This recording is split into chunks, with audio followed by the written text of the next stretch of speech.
desde Madrid, al lado del Palacio de la Moncloa. Vamos a tener hoy un periscopio que toca dos temas. Un periscopio sobre la crisis financiera internacional y un periscopio que hablará de los males de la justicia española. Llegaremos hasta donde podamos. El equipo que me ha preparado, que me ayuda a preparar el programa, me ha escogido 3 libros, una vez más. Manos sucias, de Joaquín Navarro, en su día político, que en el fondo dice el poder contra la justicia, el poder político contra la justicia. Habla también del poder económico y de algunos empresarios contra la justicia.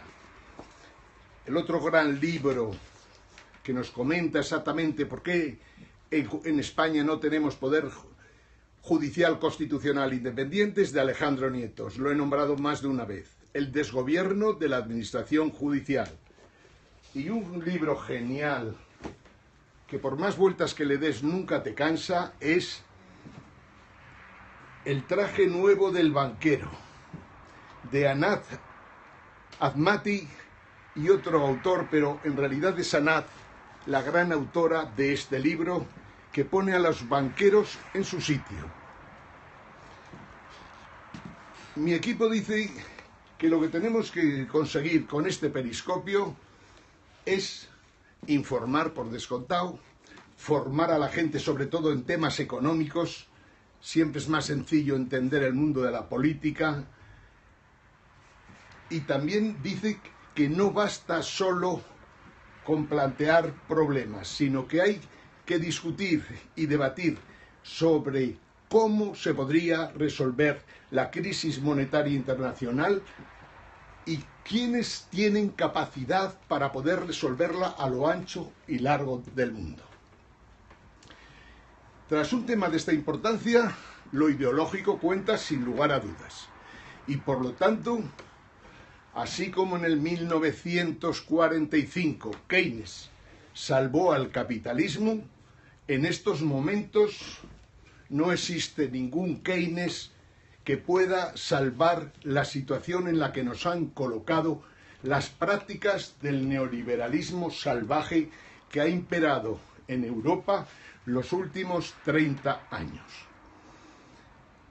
El mundo desde 1945 hasta aquí es un mundo en el que el capitalismo intenta posicionarse en todas las partes del mundo. Pretende que nuestros valores y nuestra democracia, la democracia liberal de Occidente, ya fracasada precisamente desde 1980, se traslade a todo el resto de los países del mundo, quieran o no quieran. O sea, el capitalismo en su fase neoliberal intenta que los países lleguen a la democracia a la fuerza. Y de ahí tantos problemas que han surgido en África, en Asia, en América Latina e incluso en la propia Oceanía.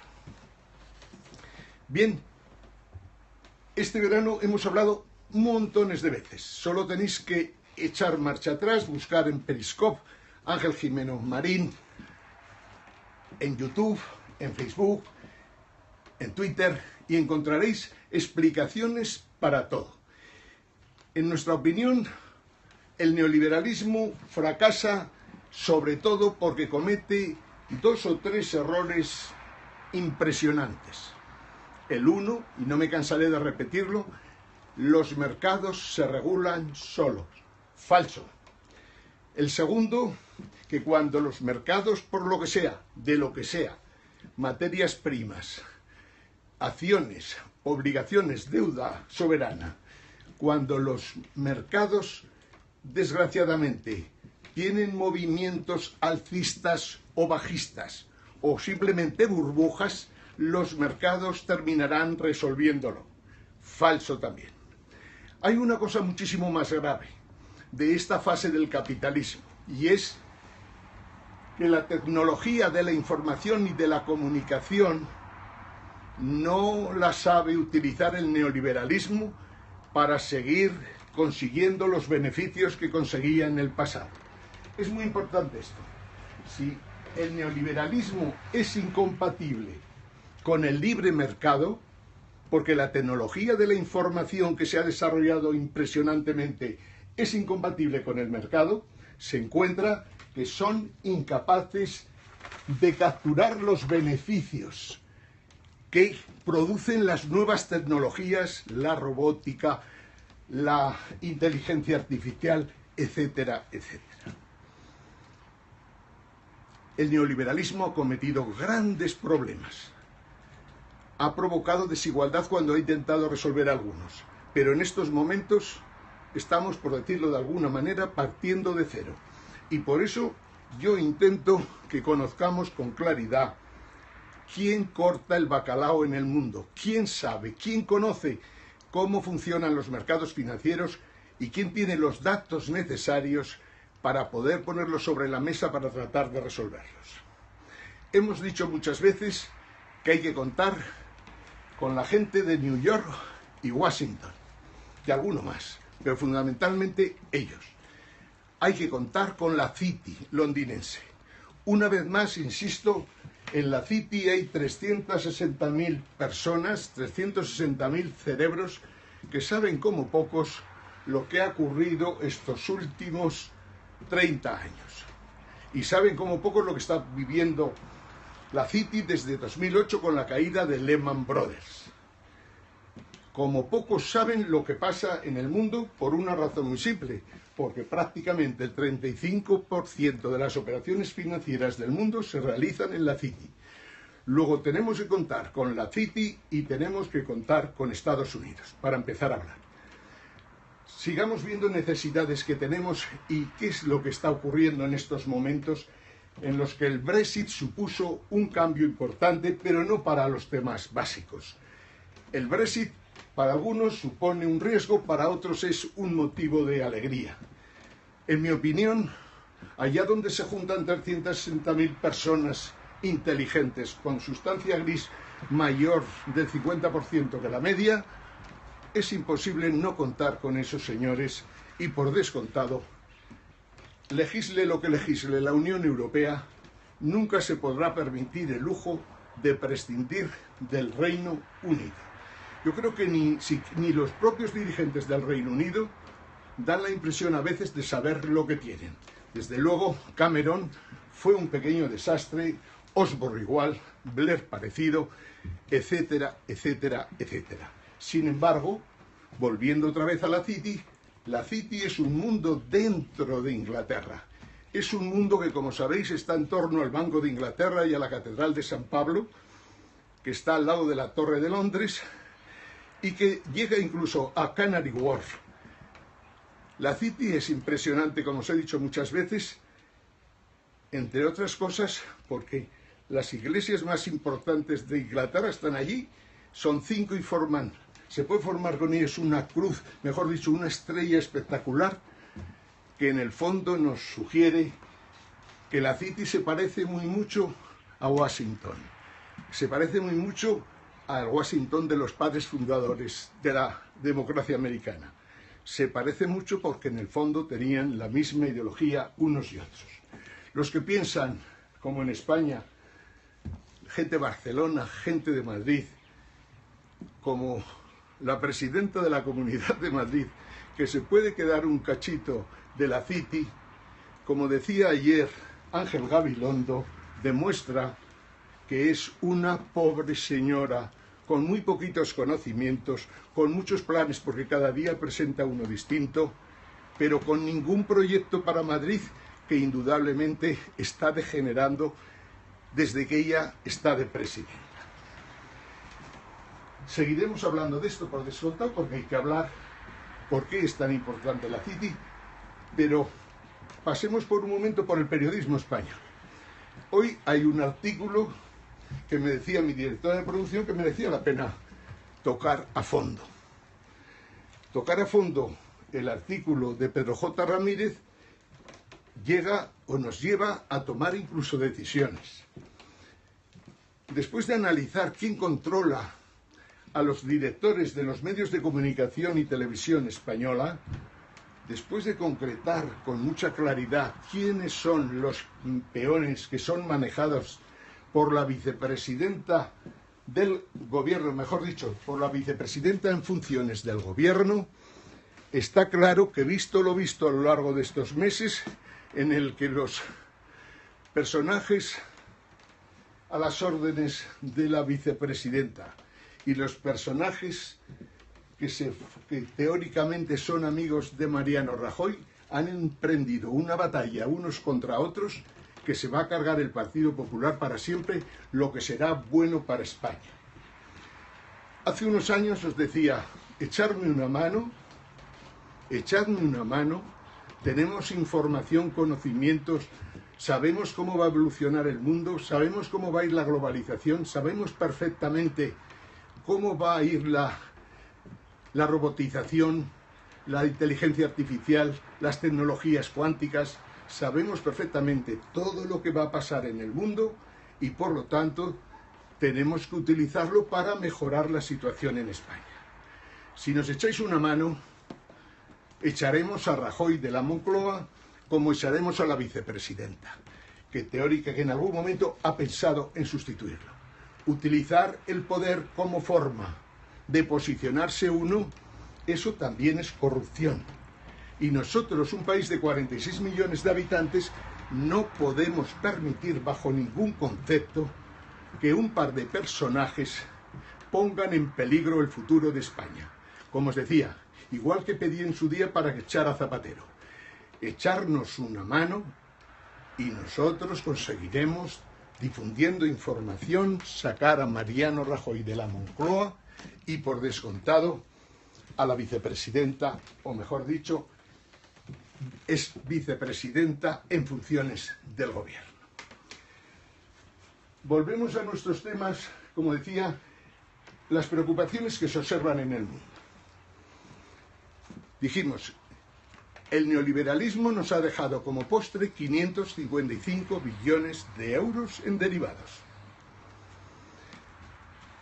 Os he hablado de Soros, os he hablado de Varoufakis, os he hablado de mucha gente, digamos, economistas que ejercen, y hoy día os quería hablar también de Anat Admati, que ha puesto a los banqueros en su lugar. Todavía no hablan de cómo se tiene que resolver el problema de los derivados. Que yo sepa, no hay nadie en el mundo que sepa cómo resolver el problema de los derivados, especialmente de los CDS criminales o atómicos o como les queréis llamar. Los 555 billones de derivados están situados clarísimamente en Estados Unidos, en el Reino Unido, en Francia, en Alemania y en algunas plazas asiáticas. Los paquetes importantes. Es curioso que aunque no haya paquetes importantes en todos los sitios, hasta los paquetes pequeños pueden organizar grandes destrozos. Los CDS los explicamos muy a fondo y os dijimos que iban ligados a los CDOs, que eran operaciones calificadas con triple A, que en realidad no lo eran. Los 555 billones de derivados son el gran problema del mundo, por lo que si no hay entendimiento entre Japón, Europa, Reino Unido, Estados Unidos y sobre todo China e India, y Rusia incluso, no hay nada en absoluto que hacer. Y sin embargo, creemos que es factible su solución, aunque no sea precisamente fácil. Siempre nos hemos hablado de que eran buenos los jubileos que se producían en la antigüedad. Hablamos de otro tipo de situaciones, pero eran buenos los jubileos porque permitían resolver grandes problemas. Es cierto que jamás en la historia de la humanidad se ha llegado a pensar en cifras de 555 billones de derivados tóxicos. Bien, está claro que el mundo cambiará. Y cuando la gente habla de Londres, de la City, es consciente de que habrá otro Big Bang en el Reino Unido. Entre otras cosas porque tienen una reina muy mayor, pero muy inteligente, y en sí misma un centro de poder en el fondo, en el mundo. La reina de Inglaterra les exige a los señores de la City, al alcalde de la City, que como os contábamos van por el 687 alcalde a lo largo de la historia, les decía que encuentren solución para los problemas que han creado, porque cometieron el error de no avisarnos con tiempo, cometieron el error de confiar en gente inteligente que utilizaba modelos que no valían para nada, modelos liberales para variar. Bien, en la City hoy día están pensando en cómo cambia la City para seguir teniendo el peso que tiene actualmente en el mundo. Y por descontado que lo conseguirán, aunque será algo distinto. Ya sabéis que los chicos que trabajaban en la City normalmente decían que trabajarían 18 años y una vez cumplidos los 40, jubilados para vivir del cuento. Eso ya se ha acabado. Los salarios se han recortado claramente en la City. La gente que sale de las universidades de Yale, de Harvard, de Stanford, del IES aquí de Barcelona o de Madrid, me refiero a la Universidad de Navarra, la gente que sale del IES de Alemania, o de Reino Unido, o de Estados Unidos, o de China, o de Brasil, la gente que sale hoy día no va a trabajar a la banca, va a trabajar mucho menos a la banca. Concretamente, los buenos titulados, los inteligentes, como mínimo un 30-40% ya no quieren saber para nada de la banca. Y por muchas razones. Una, que creen que se han convertido en un terreno, los banqueros, un terreno de verdaderos y presuntos delincuentes. O sea, unos señores que sin conocimientos de lo que se estaba gestando a lo largo y ancho del mundo en cuanto a la elaboración y a titulación de productos derivados, estos señores dejaron que las cosas siguieran rodando sin darse cuenta que algo raro había en que llegaran a cobrar 100 millones de euros al año alguno de estos presidentes. No estamos contra que la gente gane 100 millones, si es para bien. Pero si es para destrozar la vida de todo Occidente, desde luego que estamos en contra completamente de estos especuladores que no controlaban los riesgos y que cometían fraudes de todo tipo y por lo tanto deberían estar procesados y en camino de entrar en prisión. Decía que los estudiantes que salen de las grandes centros, de los grandes business school, no quieren saber nada de la banca. Prefieren trabajar en Google, en Apple, en Amazon, en Alibaba, prefieren trabajar incluso con empresas chinas, prefieren trabajar con aquellos que dan la impresión de que saben dónde están y que en el fondo están desarrollando nuevas tecnologías que competirán con la banca. La banca, os he dicho más de una vez y no tengo ninguna duda, está en periodo de extinción. Quiere decir, la banca tal como la conocemos desaparecerá. Nuestros bancos que se quejan día y noche, me refiero a Santander, BBVA, al Banco Central Europeo, diciendo que con tipos de interés cero negativos ellos no pueden desarrollar ni llevar adelante sus bancos, lo que tienen que hacer es dimitir, ya, cuanto antes, porque son negativos para sus bancos, para sus accionistas y para España. Y nosotros no podemos seguir ayudando a gente que ni sabe por dónde va el mundo.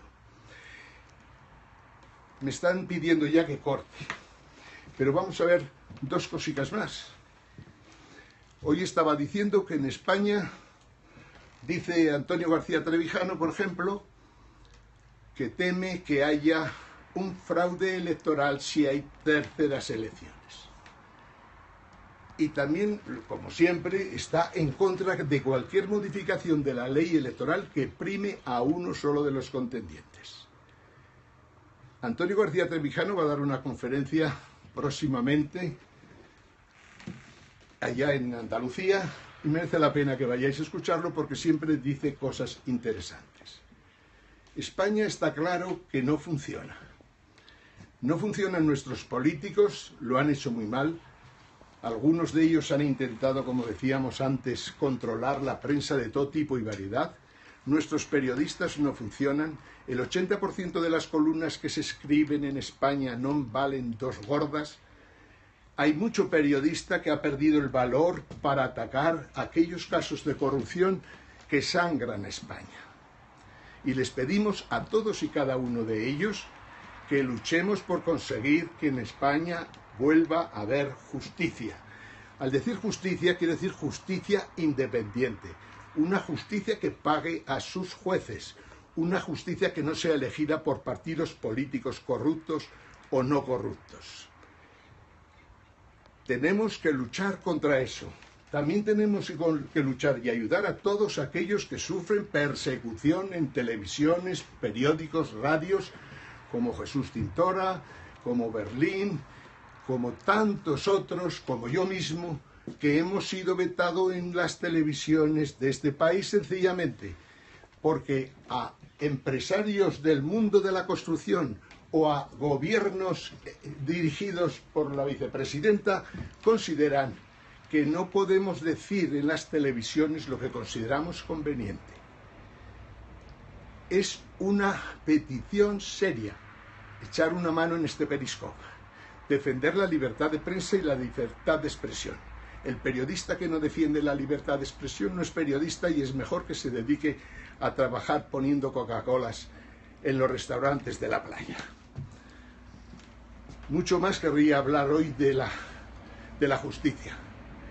Allá donde haya una injusticia, sea un juez, sea una audiencia, sea un tribunal, hay que denunciar la injusticia. Y eso es lo que seguiremos haciendo todos estos tiempos y esperamos conseguir formar un grupo suficiente con todos vosotros para poder mejorar algo la vida en España y por descontado colaborar, porque hay mucha gente inteligente en España, a resolver la gran crisis internacional que puede acabar con todos. Amigos, desde Madrid, al lado del Palacio de la Moncloa, saludos a todos. Ángel Jiménez.